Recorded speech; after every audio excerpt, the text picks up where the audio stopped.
Welcome, gentlemen, to another episode of the B.O.P.S podcast with your guy, the host with the most, the man with the plan, Yawa, ECG, and Manila. It's your boy Vinci. Starve the ego, feed the soul. Yo, the Bronx, the Bronx, the Bronx, the Bronx. Charles, I respect you, King. I respect you, man. Hey, half a pound? Yeah, you took your half a pound of flesh last night. I'm messing with it. You get me? Da Vinci, what do you say about this one? Well, this was interesting from the Friday night annual weigh-ins all the way until last night. It was interesting, and I think it was uncalled for, unfair for a man to lose his belt like that over half a pound. I think that's something the commissions and UFC, whoever's fault that is, and whoever it comes down to, need to revisit. If it's a higher level, absolutely. Yeah, Um, you know, and also if the other fighter that he's fighting decline it, yes. But if the fighter accept it, it should be up to the fighter to accept it. And if the fighter accept it, then it's a title fight. You know, and to lose your belt like that and lose half of your championship purse because of hounds, man, like I said, something's got to revisit here. We got to look at that. Because let's be clear here, the amount of fighters, listen, any guy, any person, or any lady that's fought on any level professionally where you had to cut weight knows it's not an easy thing. It's a very hard thing, right? Um, and we've seen it over the years how many people have lost trying to kill themselves, literally trying to make weight. Okay, yeah, okay. So listen, it's easy for us for them to sit up there and take this away from these gentlemen and ladies, yeah. which is unfair because they're not the one out there putting their body through this and going into half a pound. Ridiculous. I think it's unfair for me. In my eyes, he's still a champion, and he proved it even more. Now to the fight, King. Oh boy. Well, hold on, hold Oh on. boy. I just want to get this statement out from Okay. Dana White. So don't mind me, people. I'm going to be reading this because I want to get it verbatim from where it was written. Okay. So Dana White is saying that he wants a security guard to stand watch over the scale that the promoters calibrate to mirror the one used by the state's athletic commission overseeing the event. White indicated that non-U.S. fighters may have been responsible for altering the promotional scale used by UFC 274, possibly resulting in an inaccurate reading. We have this issue where guys come out and they start checking the scale the night before, and all the European guys from other parts of the world do kilos, so they start effing with it, and to look at kilos, but who knows? He also told the reporters that the, there's too many moving parts with the Phoenix Commission, and that's probably another reason why the Bronx lost the belt. Go ahead, sir. I just wanted to clear that up. Hey, thank you for giving the people that. That's just facts, info, baby. Um, but yeah, to the fight, man, Gaethje came out. Gaethje came out aggressively. He came out. He dropped Charles. He Twice. dropped twice. Yeah, vicious, vicious. Most people wouldn't get up from that. And I will give you some attention to detail and context in a bit about that. Those two drops right there. Um, yeah. So he came out very aggressive. Charles took it, and he continued fighting because listen. I guess he was just angry, man. Built He was different. just, yeah, he was just built different. He was angry. But yeah, like I said, I'll give you context and detail. I just want to get your views on it now. Okay. So, Gaethje, he does not ever make us feel no type of way about his fights. You know what I mean? 130%. He's running through a wall. So the uppercut that dropped him, I think he was hurt, but I think he fell back, tried to get Gaethje to think that he hurt him. Like I think he was dazed, but I don't think he really got dropped by that one. Or, hold on, no, sorry, I've got it confused. So the hook when he fell out, I don't think that one dazed him. The uppercut definitely did. Because if you go back and watch the fight, even with the replay, his eyes kind of closed for a second after he got hit. So you know what I mean? He might have lost consciousness for about 2 seconds. But he tried to get Gaethje to come to the ground. Gaethje said, "No, Mas, I'm not playing what you want to play. I already know how you move." Because hey, Da Vinci, tell me if I'm lying, but the Bronx likes to take body parts home, and he's known to be Eh, taking a lot of heads and a lot head, of he don't arms. discriminate. He don't discriminate. Yeah, There's no discrimination on this man on body parts. he's a cannibal. In no disrespect, he's a cannibal. He's a predator. Okay, he's out here trying to get these trophies. But the second round now, when he finally landed on Geechee, the thing that I love about the Bronx was he didn't go to finish him with the fists.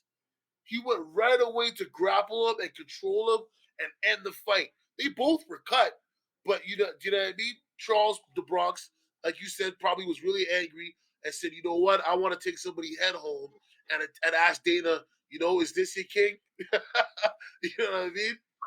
Well, the thing to what we also got to look at here when we say context and details and attention to detail, people, is we got to look at the fact that even though Charles got dropped twice, he still was putting the pressure on Gaethje.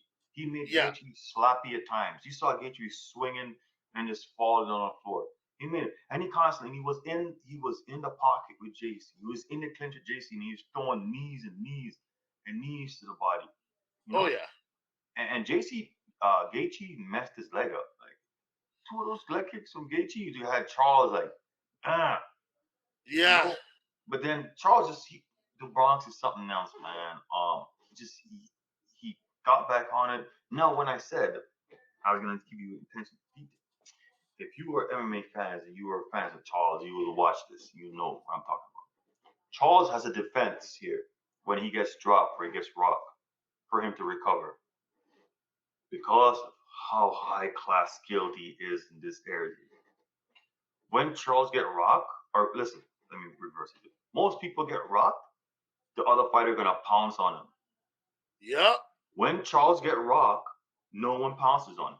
So Charles will take that 5 seconds to get up or whatever and recover his cobwebs, and Yeah. he's back in the game. So we saw it twice tonight. We saw it multiple times throughout his fights. He'll Yeah. lay there on his back until a ref said get up, or he gets up. A Yeah. little recovery time. Attention to detail, people. Yeah, for sure, for sure. I mean, and that's the thing that had me funny, laughing, because I found it really funny because I'm like, he just laid out. I'm like, Geechee, you ain't gonna jump on him? I'm like, oh, I know why you don't want to jump on a Geechee, because you don't want to take your arm off. I Yeah. understand, but you know what I mean? I I feel in most fights, UFC especially, if you rock them, you should finish it. Don't give them a chance to recover because you're giving them a chance to figure out a game plan to attack what you're doing. Hmm. You know what I Oh mean? yeah, but sorry here. I also get it why they do. We both get it why they don't want to go down there with this man. We both get it because rock or not, he will snap something on you. Yeah, It's that instinct and that skills he's had his whole career, right? So for most fighters, when they get drop king, we see that they get pounced on them when they get hammer fists, elbows, and pretty much the fight is over. But this man, mm-mm. yeah. I mean, the like I said, again, the thing for me is, sorry, Gaethje gave him more time to figure out a game plan because even though he was pressing Gaethje was connecting with a lot of shots. Do you know what I mean? He was making Charles think twice about certain things. And you give somebody 4 or 5 seconds to actually download the information. It's like what I say about Anderson Silva, why I loved him, and I still have love for him. He was somebody, the first minute of the fight, he's just studying you. Okay? This is his rhythm. He likes to do this. He's gonna fake to do that. And I'm not saying every time within that minute he downloaded everything he needed, but most times he got 75% of what he needed, and then he just went to town on you. Mhm. right? Yeah. And I Um, and I think that's what helped the Bronx, especially in the second round, because Gaethje didn't change his approach. His approach was exactly the same that it was in round one because he felt it was working and it was effective. well, that's Gaethje's game plan all the time. Violent. Just go forward. Violent. Violent. It's a control chaos. That's what I call his fighting styles. Control chaos. Um, but what we're not looking at here, there's a big part to leading up to the finish for Dubronx, and that is Dubronx got phenomenal crisp striking. Some of the best striking in the 75%, fam. in MMA. Like his striking is so crisp. There's nothing loopy. There's nothing wild about it. It's just crisp. Knees, everything, all technique perfect, right? And that's what lead up. And he was constantly when Gaethje was in the clinch with him. You see the knees going. You see the knees going. You see a few elbows in there. And he was listen, man. Gaethje was the first round, whatever. Gaethje, he was throwing so much power shots. You could see his energy was declining a bit because he was throwing a bunch of shots. And Charles, like you said, he's taking it. He's coming forward. He's pressuring you. He's making you work extra. Yeah, I mean, all I can say is Gaethje did disappoint, and Charles said, "You guys took my belt, and I'm taking that shit back." Yeah. And what? Yeah. Man, we they took away a great title defense um from the guy for over an ounce king. It's still I don't know. I think It's it's the half a wrong pound, step. fam. Half a pound, half a point five. Like what the hell difference does that make? And while Charles was trying to lose that half a pound, guess what? Gaethje was up to 163. So what? Gaethje was Well, already back up to 163 weight while this guy was in there trying to lose that little pound, half a pound.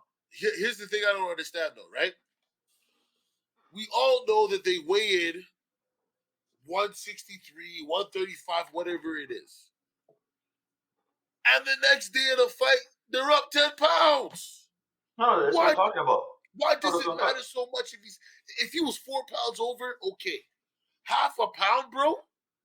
Like, get a life. You got like these guys the commission. Do you weigh these guys before they go back in the ring? I guarantee you, almost all of them are 5 pounds or more over the freaking weight when they go to fight. So what's the No, no. problem? So that's what I was talking about. The weight that they need to be at is 155. So when Charles was there trying to lose that half a pound, Gaethje was already back up to like 163, 164. He was For already real. back up to that weight while Charles was at trying to get 155 point, trying to lose that point five. Yeah. Yeah. So come on, man. It's too much. You gotta understand it's just you gotta put the gap a little bit, bro, because it's ridiculous. For you to lose your belt over that, Yeah. I could see what he said. Okay, you didn't make weight, you lose half of your purse for that amount, that half an ounce. That's what I'm Cool. saying. You yeah, Lose but your quarter of your belt, purse or whatever, but why you lose but the your belt? uh, I don't know, man. I don't know if they do it in boxing either. I don't know. This is the first time I'm hearing of somebody half a pound. If they see, they came in overweight, okay, cool, but half a pound, bro. Like, mhm. whether it's Dana or the commission, either one of the dickheads. They dick. And you know what, Charles? Yeah, you tell them like you told them last night. I don't care who it is. Line them up. Let me get my belt back, and you go give me my win from this night too, Yeah, as a yeah. title Like, defense. I get it, Charles, but listen, Bozos. do not call him Conor McGregor, okay? Charles, please. Chandler, and Chandler can fight McGregor, but Charles, you don't call him. I don't want Listen, Conor fighting nowhere for the belt. No, listen. This, if he fight for the belt, we're gonna come here. We're gonna have a raging pod, people. oh no, I'm not gonna have a raging pod. You want to know why I'm not gonna have a raging pod? Why is that? Because Charles Oliveira is going to take something home. Yeah, yeah. It might be an arm, might be a leg, might be a head. I don't know, but he gonna take Well, you're right about in that sense. But the reason why I'm gonna rage is it's not fair to the guys out there killing people in the toughest division. That's my Fam. problem. Is Hey, do not jump the line. fam, You got fam, fam, Haslam out there. fam. Let me tell you something that I hear from people on a regular. And it's not like I fully co-sign it, but I understand it. Fair is a place where they judge pigs. And you listen, and you know this because you see the fights that some of these guys get that they don't deserve. And you know why they get them. Because they suck Dana's ass. Sorry, my brother might have to blurt that out, but you know what I'm saying? Like at the end of the day, we've had this discussion before, right? Yeah, The guys who take fights, whatever he calls them, he treats nice. The other guys who have sense and say, I'm not gonna be no punching bag. Give me a little bit longer, they don't get the fights they're supposed to get. They don't get paid like they're supposed to get. Yeah, he goes in the meeting. He talks about them. Whenever they don't do as he wants. Yeah, and Charles needs a payday. Charles lost half his purse. He needs a payday, man. They're gonna have to pay him for that. You know what I'm saying? I mean, it would make sense if what's his name? If McGregor fights Chandler, yeah, I can see the winner would fight for the belt after Charles and Islam fight. Yeah, I guess. After. But I don't think he gonna fight Islam right now, man. Charles, I think that's the person. Islam is out there wrecking people, bro. I don't know what else he needs to do. Fam, I feel you. But I don't think Dana go. Actually, you know what? I'm lying. Dana go do something like that. Because, you know, he made Dana look bad yesterday. You know what I'm saying? So he made him look bad on Saturday night. Because he looked at him and said, yeah, give me my belt. Oh, I know it was the commission. He said, no. Give me my belt. I'm missing something. Okay? Y'all thought that I was going to come out here and play dead fish because you took my championship away from me? Yeah. Nah. I was going to beat his ass whether I had the championship or not. He was going to catch these hats. No, back to that. That's why it was such even a more amazing performance by him because let's be real, we're humans here. Yeah. And when you have something like that taken away from you like that, you can get mentally messed up. Your motivation and everything will gone, and you'll be out of it. Yeah. And he came out, and it was the completely opposite. It was controlled anger and controlled violence that he displayed. Oh, for sure. But anyways, it's your boy, the host of the most American Planet, Yawa, ECG, and Manila. It's your boy, Da Vinci. Show us the B.O.P.S special and starve the ego and feed the soul. And King will tell you the rest. Hey, we on Spotify, Apple. You want this over there? Short form, right to the point. We give it to you, baby. Also, happy Mother's Day to all the women out there. All the mothers out there, okay? Happy Mother's Day. Until next time, peace and blessings, and y'all stay safe.